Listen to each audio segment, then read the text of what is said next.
la force militaire sous-régionale ne passera pas. La coalition Lamuka accuse Félix Tshisekedi d'avoir légalisé l'occupation du Congo, normalisé l'agression et posé le premier pas pour sa balkanisation.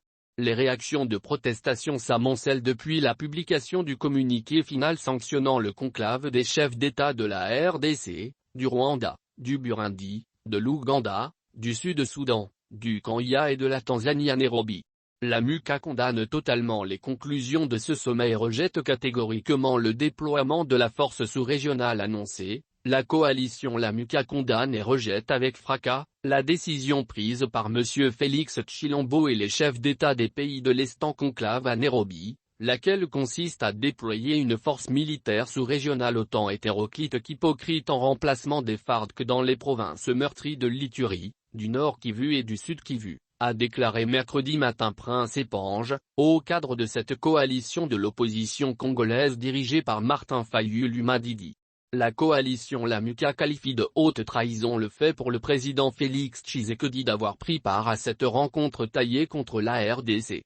Prince Epange qualifie de complot le fameux conclave et condamne radicalement l'acte de signature posé par Félix Tshisekedi sur le texte consacrant la mise en place de cette force militaire composée essentiellement des pays qui soit avaient agressé le Congo hier, soit l'agressent aujourd'hui. Une force militaire aux contours flous et aux intentions indéchiffrables, a encore dénoncé avec rage celui qu'on appelle l'homme du peuple, Prince Epange.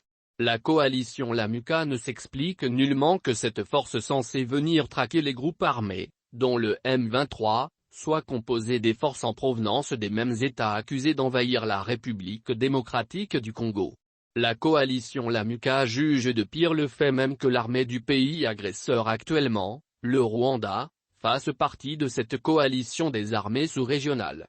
Il n'y a pas pire, s'exclame Prince Epange qui s'étonne aussi lourdement du fait qu'en ce moment où le peuple est mobilisé comme un seul homme derrière son armée pour la mener à gagner la guerre et l'armée est en train de gagner la guerre, Félix Tshilombo est cédé aux pressions de ses parrains et accepte qu'une force militaire des pays essentiellement agresseurs vienne remplacer les FARDC. La coalition Lamuka appelle ainsi le peuple congolais à se mobiliser et à rejeter le déploiement d'une telle force militaire. La plateforme de Martin Fayulu pense que par sa signature à Nairobi, Félix Tshilombo a légalisé l'occupation du Congo, a normalisé l'agression et venait de poser le premier pas pour sa balkanisation, a tempêté Prince Epange, interrogé par Top Congo FM. Par contre, la coalition Lamuka pense que si nécessité il y a d'appuyer les forces armées de la République démocratique du Congo FARDC, c'est probablement vers l'Angola qu'il faut se tourner, suggère très patriotiquement Prince Epange, l'un des grands soldats de Martin Fayulu Madidi.